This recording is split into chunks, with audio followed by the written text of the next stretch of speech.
हुसर्ल ने कहा था कि अगर हम अपने अजम्पशंस को होल्ड कर लें तो हम प्योर एक्सपीरियंस तक पहुंच सकते हैं। हुसैल इसे प्योर एक्सपीरियंस कहते हैं और स्पिरिचुअलिटी इसे दर्शन या साक्षी भाव कहती है। जब हम अपने लिव्ड एक्सपीरियंस को ध्यान से ऑब्जर्व करते हैं तो हम उनमें कुछ ऐसे फीचर्स पाते हैं जो हमेशा कांस्टेंट रहते हैं irrespective of the situation. Boredom and Joy सब इमोशंस के एसेंस हैं। इन शॉर्ट, एसेंस फिनोमेनोलॉजी का वो टूल है जो हमें हर लिव्ड एक्सपीरियंस के अंदर का टाइमलेस स्ट्रक्चर समझाता है। फिलोसॉफिकली गिवननेस एक ह्यूमिलिटी का प्रिंसिपल है।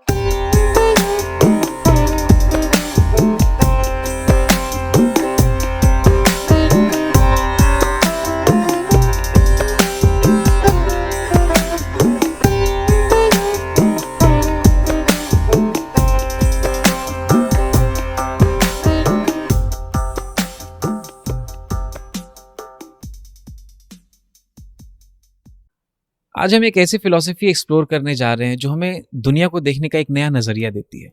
Phenomenology, which was founded by an Austrian German mathematician and philosopher Edmund Husserl. Phenomenology कहती है कि our consciousness is never empty, it's always directed towards something which can be an object, a memory और a dream. Phenomenology कहता है कि दुनिया सिर्फ बाहर नहीं है, it's always intertwined with in us with our experiences, और इसी में छुपी है इंसान होने की असली mystery. So ready to explore a new point of view? जीवन है पानी, पानी पे लिखी लिखाई है सबकी देखी, है सबकी जानी। हाथ किसी के ना आए, हाथ किसी के ना आए, कुछ तेरा ना मेरा, कुछ तेरा ना मेरा, मुसाफिर जाए। फिनोमेनोलॉजी बात करता है इंटेंशनैलिटी पे। इस फिलॉसफी के कोर आइडियाज में से एक सिंपल लेकिन पावरफुल आइडिया है, कॉन्शियसनेस इज नेवर आइसोलेटेड। जब भी हम कुछ सोचते हैं, परसीव करते हैं या कुछ याद करते हैं तो हमेशा कोई ना कोई ऑब्जेक्ट होता है जिसके तरफ हम डायरेक्टेड होते हैं। ये ऑब्जेक्ट फिजिकल भी हो सकता है, जैसे एक घर या गाड़ी, या फिर एब्स्ट्रैक्ट जैसे एक आइडिया या फिर एक इमोशन। इंटेंशनैलिटी कहता है कि सब्जेक्ट यानी वो जो एक्सपीरियंस कर रहा है और ऑब्जेक्ट यानी वो जो एक्सपीरियंस हो रहा है, उनको एक दूसरे से अलग नहीं समझा जा सकता। दोनों एक रिलेशन में एग्जिस्ट करते हैं और कॉन्शियसनेस अपने आप में कोई ब्लैंक स्क्रीन नहीं है, वो हमेशा अबाउट समथिंग या अबाउट समवन होता है। इन अदर वर्ड्स, हमारा अवेयरनेस एक फ्लो है जो हमेशा किसी चीज़ की तरफ डायरेक्टेड होता है। अगर हम बोर्ड फील करते हैं तो वो भी अबाउट समथिंग होता है, जैसे एक मोनोटोनस रूटीन। और अगर हम जॉय फील करते हैं तो वो भी एक चीज़ के साथ रिलेटेड होती है, जैसे किसी दोस्त की कंपनी। इंटेंशनैलिटी हमें सिखाती है कि कॉन्शियसनेस और वर्ल्ड एक दूसरे से अलग नहीं बल्कि एक कंटिन्यूअस रिलेशन में है। This is so interesting. और अगर हम इसको स्पिरिचुअलिटी के पर्सपेक्टिव से देखें तो इंटेंशनैलिटी एक तरीके का इंटेंगलमेंट ही है। स्पिरिचुअल ट्रेडिशंस हमेशा कहती है कि हम अलग अलग एंटिटीज़ नहीं बल्कि एक इंटरकनेक्टेड वेब का हिस्सा हैं। फिनोमेनोलॉजी कहता है कि कॉन्शियसनेस हमेशा अबाउट समथिंग होता है और स्पिरिचुअलिटी कहता है कि वो समथिंग हमसे अलग नहीं होता बल्कि हमारे साथ ही जुड़ा होता है, जिसे हम इंटेंगलमेंट के नाम से जानते हैं। जॉय और बोर्डम के एग्जाम्पल्स भी इसी इंटेंगलमेंट को दिखाते हैं। बोर्डम एक मोनोटोनस रूटीन के साथ इंटेंगल है और जॉय किसी इंसान के प्रेजेंस के साथ। स्पिरिचुअलिटी इस पर और गहराई में जाकर बात करती है, जिसमें हमें बताया जाता है कि हमारे इमोशंस, हमारे अवेयरनेस, हमारी दुनिया एक वाइब्रेशन, एक कॉस्मिक रिदम में बंधे हुए हैं और यही कॉस्मिक रिदम इंटेंगलमेंट है। और इसलिए हमारा कॉन्शियसनेस और ये दुनिया अलग अलग नहीं चल रहे, वो एक ही टेपेस्ट्री के थ्रेड्स हैं, एक इनविजिबल यूनिटी जिसमें हर थॉट, हर फीलिंग और हर परसेप्शन अपना रंग भर रहा है। That is so insightful. And it makes me remember Swami Vivekananda's word when he said, good emotions are like a chain of gold and bad emotions are like a chain of iron and they follow each other. अगर जीवन का असली सच जानना है तो खुद को इस चेन से आज़ाद कर दो। And something similar to this is phenomenology's bracketing, जिसका मतलब है अपने प्री कंसीव्ड नोशंस और बायसेस को टेम्पररली साइड कर देना। जब भी हम किसी चीज़ को देखते हैं तो हम अक्सर अपने बैकग्राउंड नॉलेज, कल्चर या पर्सनल ओपिनियंस के फिल्टर से उसको जज करते हैं। फिनोमेनोलॉजी कहता है उन फिल्टर्स को ब्रैकेट करो और सिर्फ ऑब्जर्व करो कि वो फिनोमेना तुम्हारे कॉन्शियसनेस में कैसे अपीयर हो रहा है। फिलोसॉफिकली स्पीकिंग ये एक रेडिकल पॉज है। ह्यूसेल ने कहा था कि अगर हम अपने अजम्पशंस को होल्ड कर लें तो हम प्योर एक्सपीरियंस तक पहुंच सकते हैं, यानी वो रॉ अपीयरेंस जो बिना इंटरप्रिटेशन के सामने आता है। And bracketing is a practice जो हमें रियलिटी के साथ एक फ्रेश रिलेशन बनाने देता है। ये हमें समझाता है कि हमारे जजमेंट्स अक्सर हमारे परसेप्शन या हमारे परसीव करने की एबिलिटी को डिस्टॉर्ट कर देते हैं, और अगर हम अपने जजमेंट्स को थोड़ा होल्ड कर लें या पॉज कर दें तो हम ज़्यादा ऑथेंटिक तरीके से दुनिया को देख पाएंगे। बहुत ही खूबसूरत पॉइंट है। फिनोमेनोलॉजी का ये आइडिया ऑफ ब्रैकेटिंग मुझे स्पिरिचुअलिटी की प्रैक्टिस जैसा ही लगता है।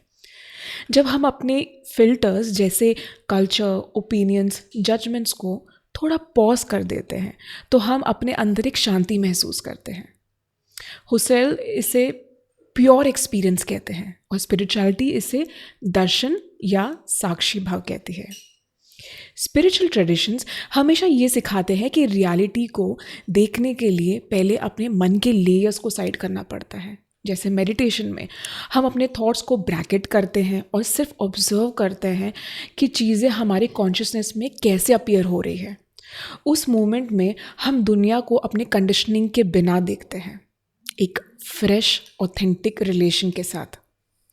और ये प्रैक्टिस हमें याद दिलाती है कि हमारे जजमेंट्स एक पर्दे की तरह है, और जब वो पर्दा थोड़ी देर के लिए ही उठ जाता है तो हमारे परसेप्शन एक स्पिरिचुअल क्लैरिटी में बदल जाते हैं।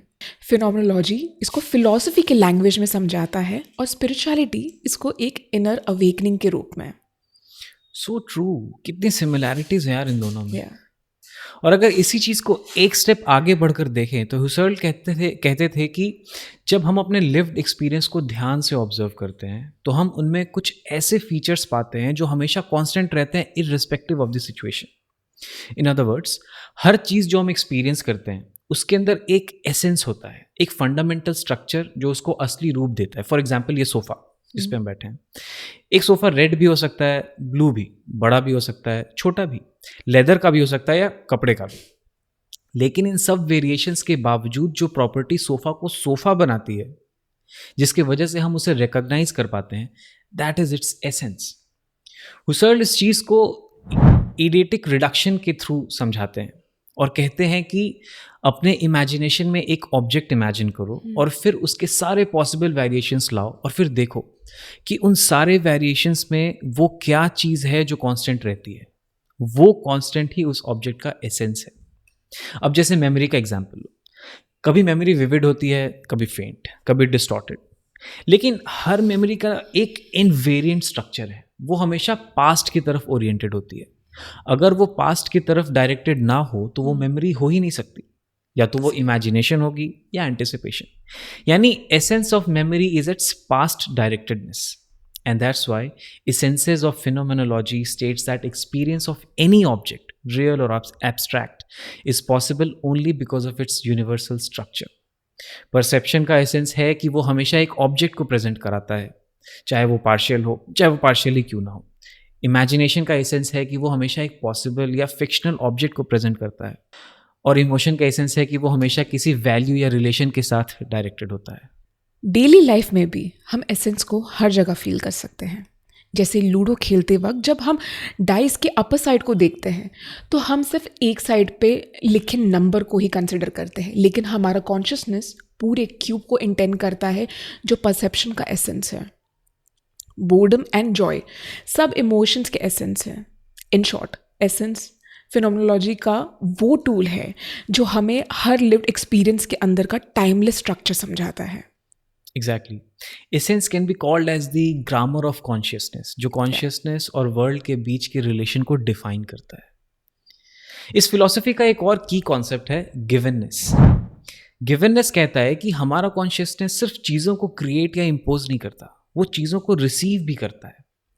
हर फिनोमेना अपने तरीके से गिवन होता है और वो अपने अपीयरेंस के थ्रू हमें मिलता है, जिसका मतलब ये है कि हमारा रोल सिर्फ एक्टिव नहीं बल्कि रिसेप्टिव भी है।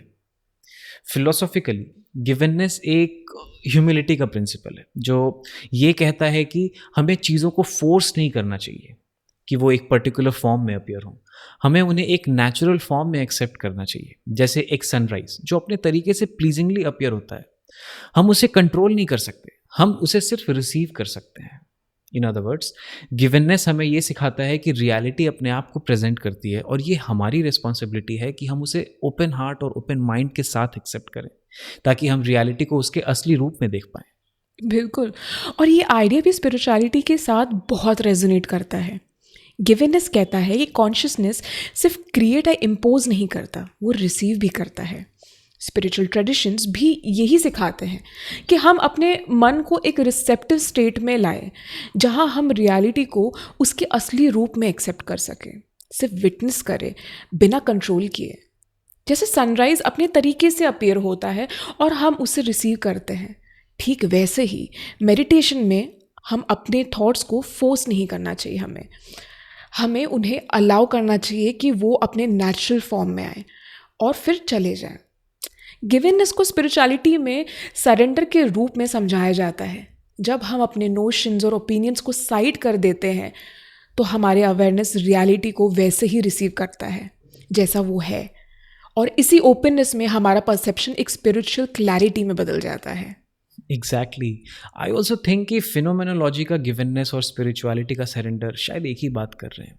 रियलिटी अपने आप को प्रेजेंट करती है और हमारी रिस्पॉन्सिबिलिटी है कि हम उसे बिना रेजिस्टेंस के एक्सेप्ट करें। रहना तू है जैसा तू, थोड़ा सा दर्द तू, थोड़ा सुकून, थोड़ा सा रेशम ओ हमदम, थोड़ा सा खुरदुरा, कभी तो अड़ जाए या लड़ जाए या खुशबू से भरा तुझे बदलना ना चाहूं, रत्ती भर भी सनम बिना सजावट, बिना नजारा। आज के एपिसोड में हमने डिस्कस किया फेनोमेनोलॉजी, जो ये कहता है कि हमें रियलिटी को वैसे ही एक्सेप्ट करना चाहिए जैसे वो अपने आप को प्रेजेंट करती है। सोचिए अगर इसी कॉन्सेप्ट को एडमंड हुसर्ल एक क्लब में अपने दोस्तों के साथ गाना गाकर समझाते तो कैसा भी लगता? तू देखे जीवन के मेले, अपना ले उसे जैसे है वो भाग दौड़ में, रुक जा तू सुन ले, महसूस कर हर एक लम्हे, महसूस कर हर एक लम्हे, क्या कोई कहानी कहती है वो सुन ले तू जरा। तो बताइए, क्या आपको याद है कोई ऐसा मोमेंट जहाँ पे आपने किसी चीज़ को लेबल नहीं किया, उसे पूरी तरह से महसूस किया जैसे वो है? वो पल कौन सा था? Comment on the section below and follow us for more on Facebook, Instagram, Spotify and YouTube. Until then, feel the fill.